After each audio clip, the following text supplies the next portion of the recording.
Hi, I'm Muhammed. I'm Hamdan, and you're watching Nightline, the top stories. Straight fight between PH and PN for Sungai Bakap state seat. And exploiting BlackRock issue is mere political tactics to create negative perception.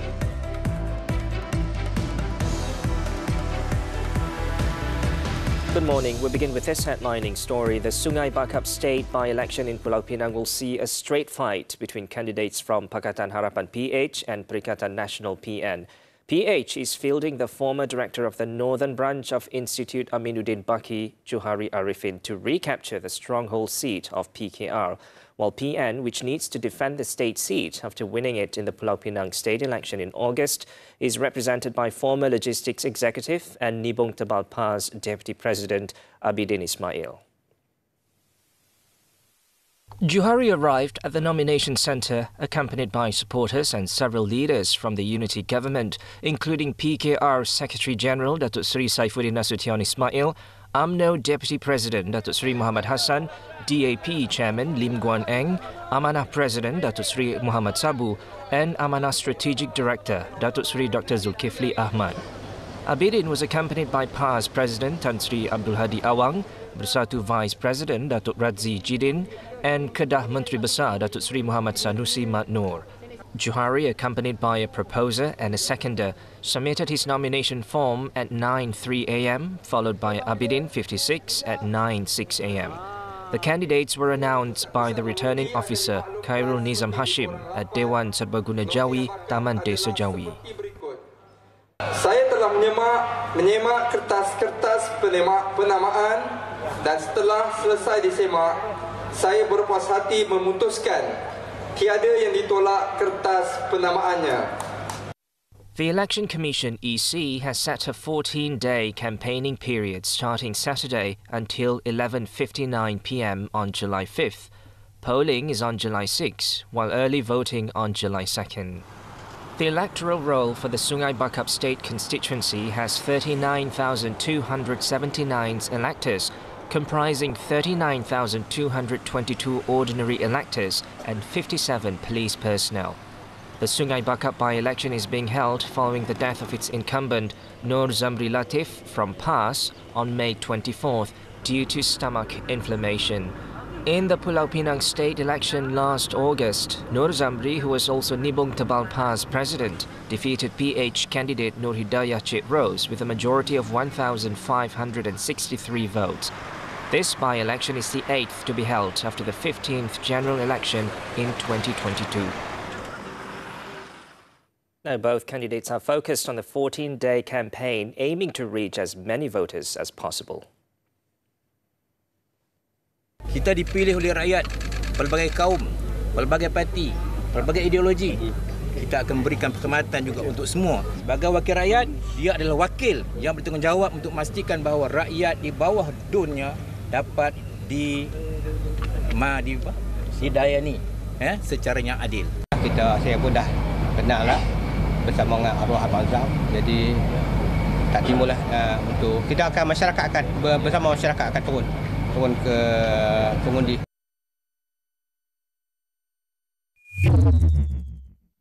Meanwhile, Sungai Bakap by-election is described as the best opportunity for the unity government to create history if its candidate is elected on July 6. Jadi sekarang, clarity sudah pun wujud. Keadaan sekarang jauh berbeza. Kerana itu, walaupun kami mengambil sikap ada optimism, tapi pilihan daya bermaksud kami kena reach out kepada seberapa ramai voters yang boleh. Dan kami mampu buat itu kerana hari ini adalah bukti jelas mobilisasi penyokong di luar sana betul-betul cerminan daripada kehadiran penyokong parti-parti dalam kerajaan perpaduan. The EC, in the meantime, has established 2 election campaign enforcement teams to monitor the activities of candidates contesting in the by-election.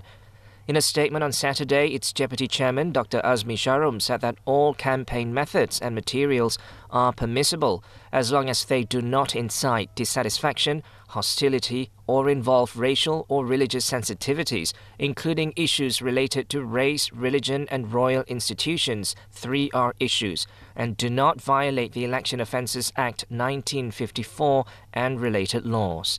He said the EC hopes for a campaign period conducted in a harmonious atmosphere and in compliance with existing laws and regulations.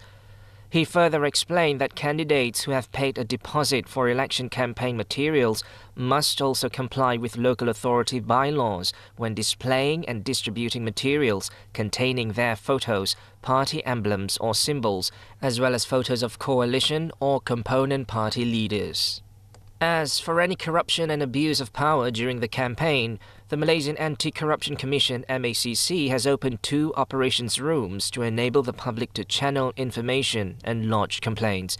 In a statement on Saturday, the MACC announced that the operations rooms are at its Pulau Pinang headquarters and its Seberang Perai branch office. The operations rooms will be open 24 hours until July 6th. Moving on, the King of Bhutan, Jimmy Kesar Namiel Wangchak, paid a courtesy visit to the young Di-Pertuan Agong Sultan Ibrahim at Istana Bukit Serene in Johor on Saturday. Photos of the courtesy call were shared on the Facebook page of Region of Johor, Tunku Ismail Sultan Ibrahim on Saturday.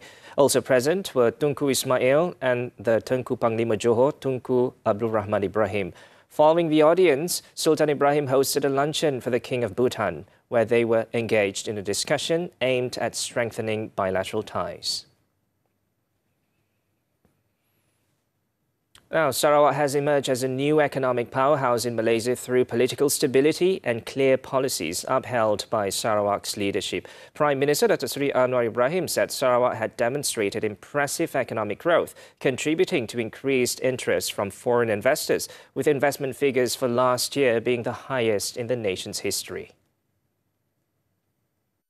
Other than political stability, we must have a clarity in policies.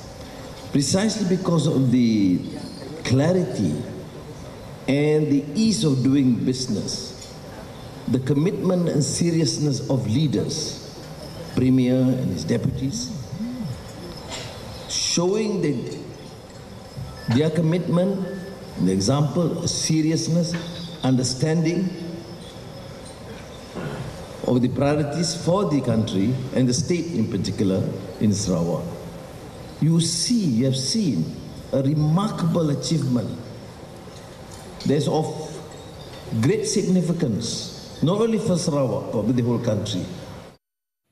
Anwar was speaking at the state-level Gawai Dayak dinner event at the Borneo Convention Centre in Kuching on Saturday night.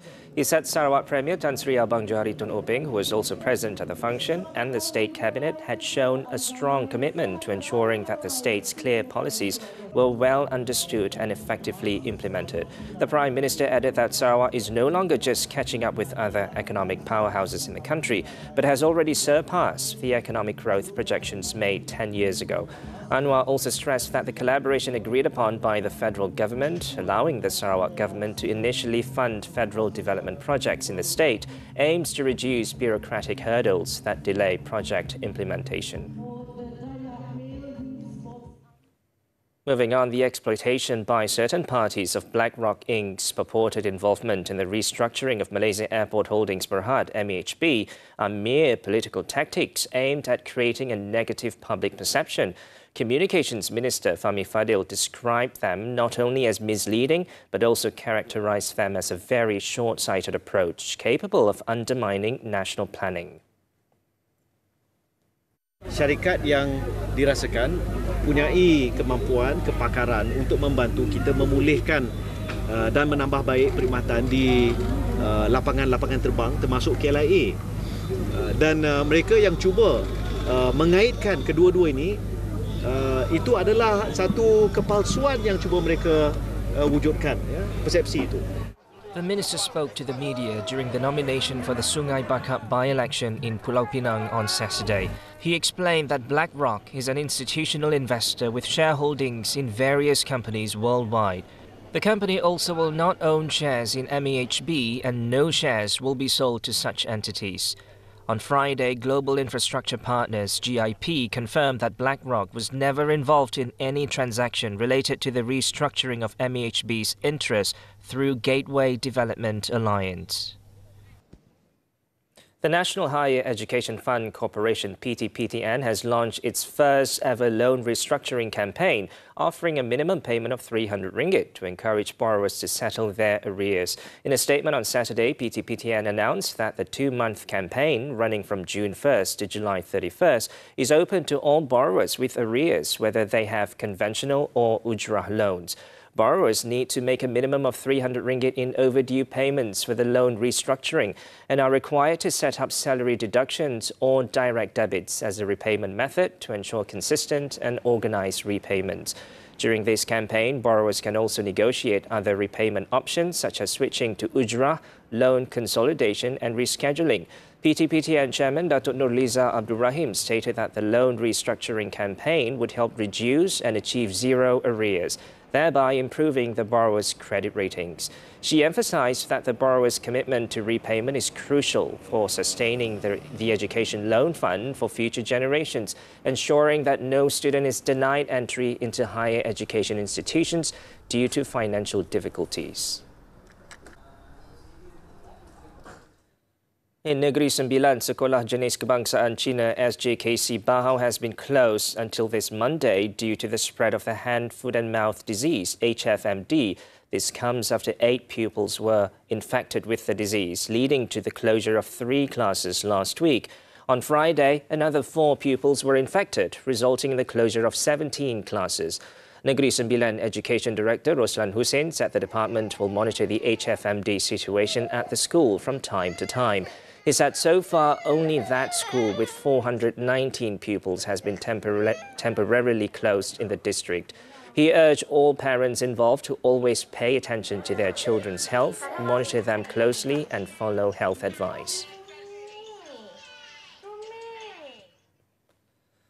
Education Director General Azman Adnan, when contacted meanwhile, said only 1 school was affected by the HFMD. Menurut penilaian risiko oleh Pejabat Kesihatan Daerah, jumlah jangkitan seramai 3% ini masih lagi terkawal. Jadi untuk itu, pihak sekolah mematuhilah semua syur yang dibuat oleh Pejabat Kesihatan Daerah dan untuk itu sekolah ditutup sementara selaras dengan kuasa di bawah subsection 18.1F Akta Pencegahan dan Pengawalan Penyakit 1988. He said based on risk assessment, teachers will still attend school as usual this Monday and carry out hybrid teaching and learning.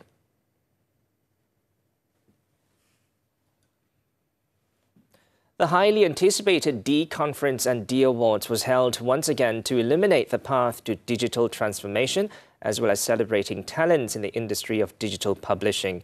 Organised by the Malaysian Digital Association, MDA, this annual event aims to navigate the visionaries, industry players and innovators in shaping the future of digital media landscape.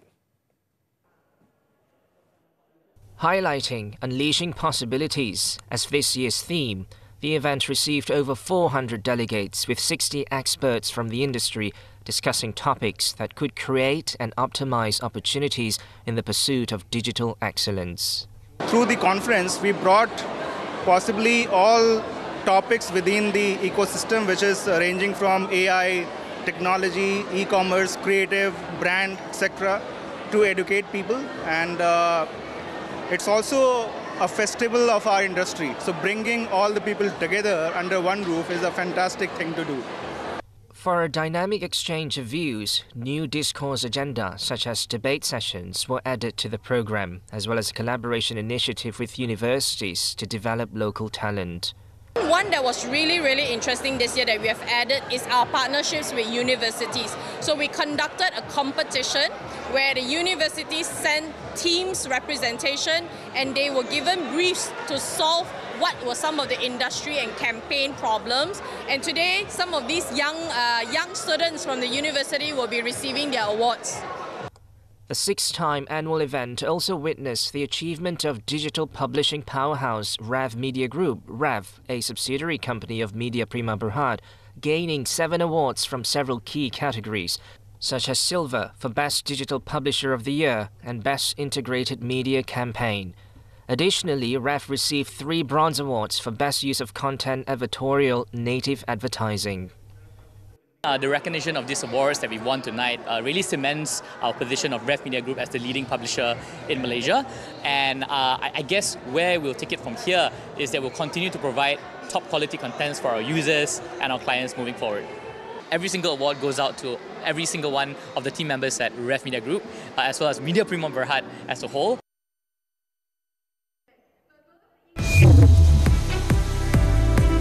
Dozens more killed in Israeli strikes. News from the foreign front when we return.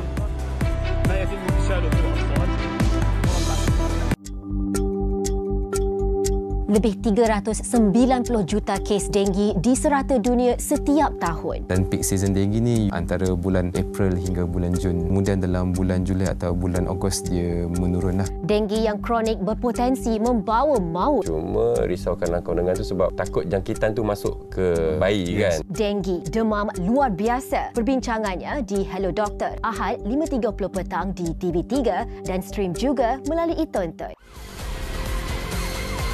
Apabila siren berbunyi, mereka sedia beraksi.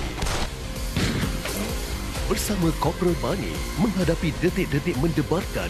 Ada lesen ke tak? Dasar betul budak-budak sekarang Dah viral kat media sosial. Satu rombongan baru saja Berdek!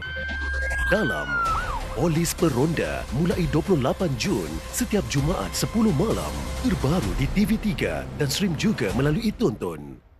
Memberi contoh terbaik untuk diteladani, kekuatan wanita menjadi inspirasi. Underwater cleaning ni, diver-diver yang biasa selalu ikut, kadang bila dia nampak, dia akan automatic pick up. Bila kita dah suka laut tu, ada benda-benda macam ni, dia akan merosakkan ekosistem kat dalam. Motivasi yang kita boleh buat untuk mengekalkan momentum ketika bersenam, kita set dalam seminggu, cuba untuk bersenam 3 kali seminggu, by who or by group. Nona di TV3 dan stream juga melalui tonton. Welcome back. Onto the foreign front. Ukraine on Saturday revealed that Russian forces launched a massive overnight attack on energy and infrastructure in the country's west and south region. According to Ukraine's energy minister, equipment at the Yuki-Nergro facilities in Zaporizhia and Lviv regions were damaged due to the attack. Additionally, 2 employees were wounded and were sent to the hospital for treatment. The latest move came 2 days after another attack on Ukraine's energy infrastructure, including a power station that left another 7 people wounded. Zionist forces continued their bombardment of Gaza on Saturday after the International Committee of Red Cross reported that 22 people were killed in an attack that damaged its office in the Al-Shati refugee camp. According to the ICRC, dozens of bodies and 45 wounded people were taken to a hospital after the regime's forces launched heavy-caliber projectiles into tents where displaced people were seeking shelter. Meanwhile, residents have begun to flee Al-Mawasi in the search for a safer place after Zionist attacks on the town on Friday left 25 people dead and 50 injured. The Zionist attacks have killed over 100 Palestinians and wounded more than 160 people in the last 24-hour period, marking the highest daily death toll since the Nuseirat massacre in early June. In the U.S., at least 3 people were killed and 10 wounded on Friday after a shooter opened fire at a grocery store in Arkansas. According to state police, the shooting, which occurred around 11:30 a.m. in Fordyce, left 2 law enforcement officers injured as they exchanged fire and shot the assailant. Following the incident, the 44-year-old suspect was arrested and charged with 3 counts of capital murder, while additional charges are still pending. State police reported that none of the injuries sustained by the officers and the suspect were life-threatening, while the remaining victims' conditions ranged from non-life-threatening to extremely critical. At least 30 people have died and thousands have been forced to evacuate their homes as storms and heavy rainfall continue to lash Central America. In El Salvador, 19 deaths, including 6 children, have been recorded due to the storms, while over 3,000 people remain in temporary shelters. In Guatemala, 10 deaths have been reported and nearly 11,000 people evacuated, with about 380 staying in shelters. In Honduras, 1 person was killed and over 1,200 people evacuated, while 180 communities had been cut off due to the rains. While in Mexico, at least 4 deaths were reported as tropical storm Alberto ravaged Nuevo Leon and around 80 evacuated from a children's hospital in Oaxaca due to damages.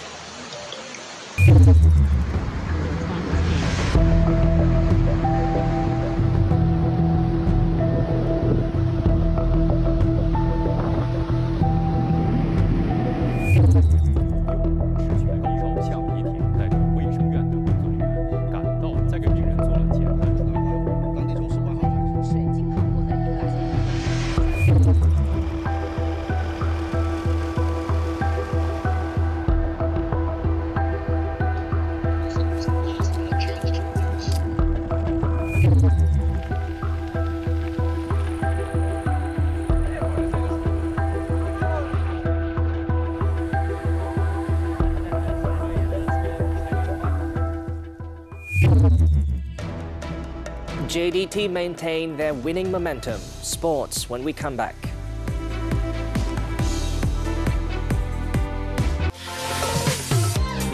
Get ready, ladies. It's time to shatter the stereotype. We talk career, health, finance, relationships, and everything in between.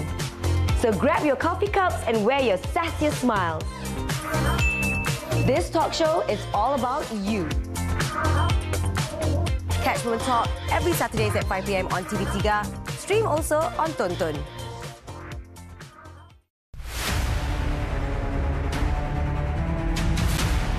Kejadian jenayah yang menggemparkan negara. Payah tarik anak itu tak apa ah. Patut bo jenis oya tu, buat ibu. Orang lagi lah lagi tengok anak kita lepas dari kereta.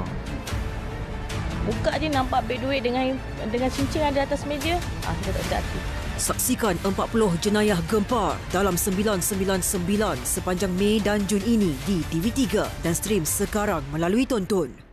Memberi contoh terbaik untuk diteladani, kekuatan wanita menjadi inspirasi. Underwater cleaning ni diver-diver yang biasa selalu ikut, kadang bila dia nampak dia akan automatic pick up. Bila kita dah suka laut tu, ada benda-benda macam ni, dia akan merosakkan ekosistem kat dalam.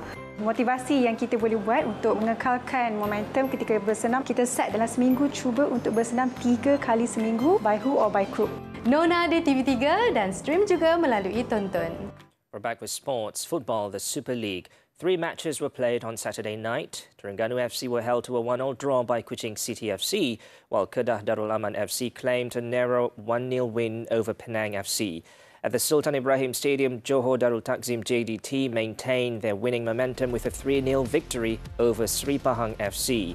JDT took the lead just 4 minutes into the game when Brazilian Alberti Fernandes fired a low shot from outside the penalty box into the bottom right corner. Fernandes was on fire again when he scored the second goal in the 67th minute before completing his hat-trick 10 minutes later to secure the win for the Southern Tigers. With the victory, JDT strengthened their grip at the top of the table with 12 points from 4 wins.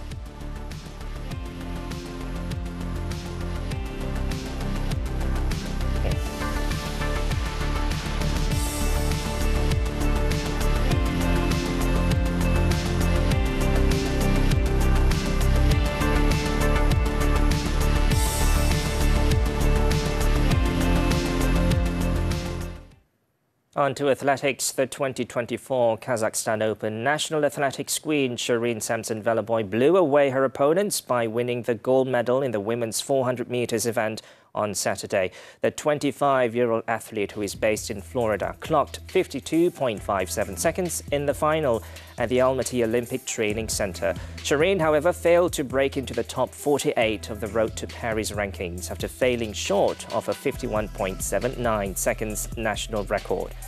Meanwhile, another athlete hunting for an Olympic spot, Muhammad Azim Fahmi, failed to win his 100 meters final race. Azim had to be satisfied with third place.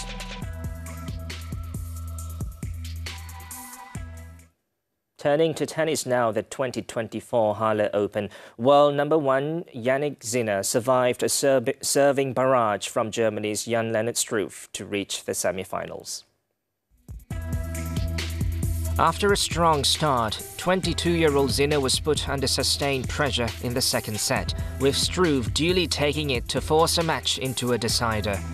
Sinner was still unable to fully impose himself, but did just enough in the final tiebreak to close things out with a 6-2, 6-7, 7-6 win. Up next for the Italian is China's Zhang Zhizhen. Earlier, world number 42 Zhang set a new record in China's tennis history as he outlasted American Christopher Eubanks in the quarterfinals. The 28-year-old Chinese claimed the first set 6-4 before falling in the second set 4-6. Zhang, however, clawed his way back into the game to win the decider 7-5, making him the first Chinese man to reach a tour-level semi-final on grass in the Open era. Tanjung Segenting boat capsized, body of missing fisherman found. The details right after this short break.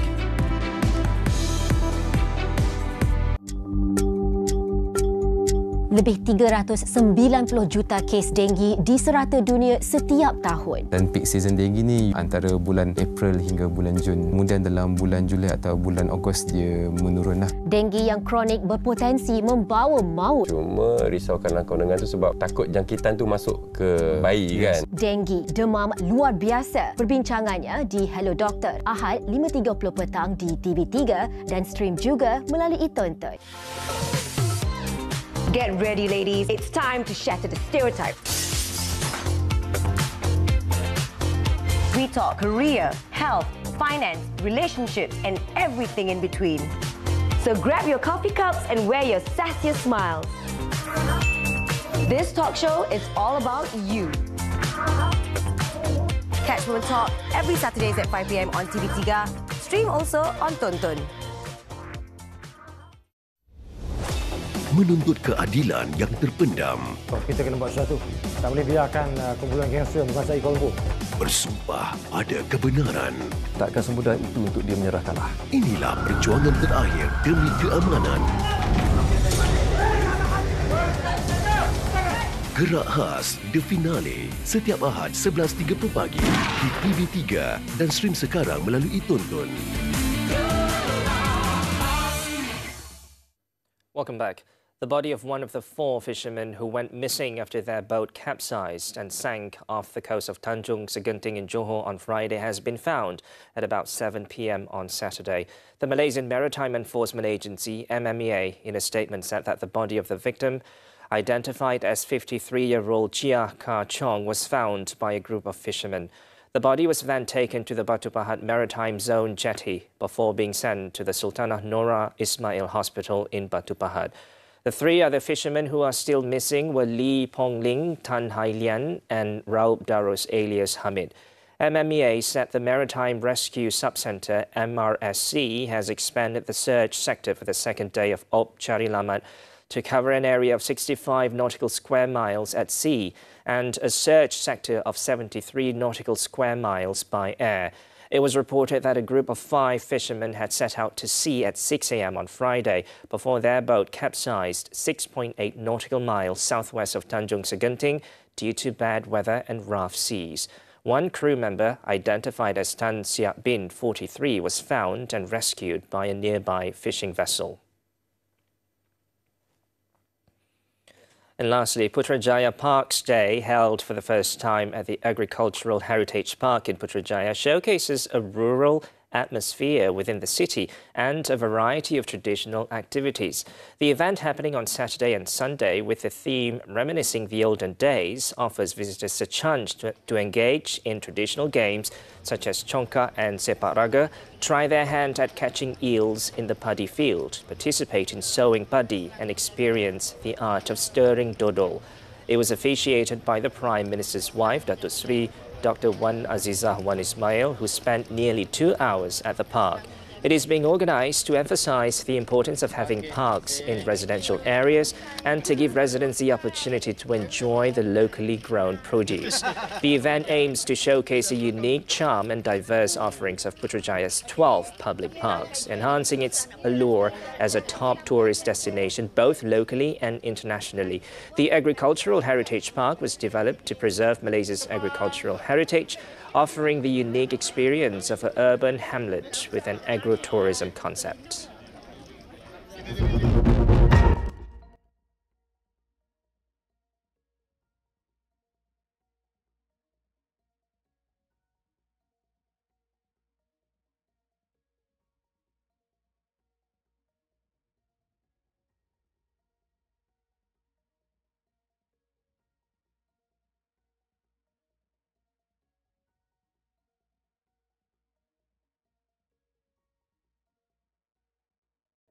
And as Nightline draws to a close, this time around, let's take a look at the full moon, typically known as the strawberry full moon in the month of June, rising behind the ancient temple of Poseidon on the east coast of Greece. With that, I'm Muhammed and Hamdan. Thanks for tuning in and be safe.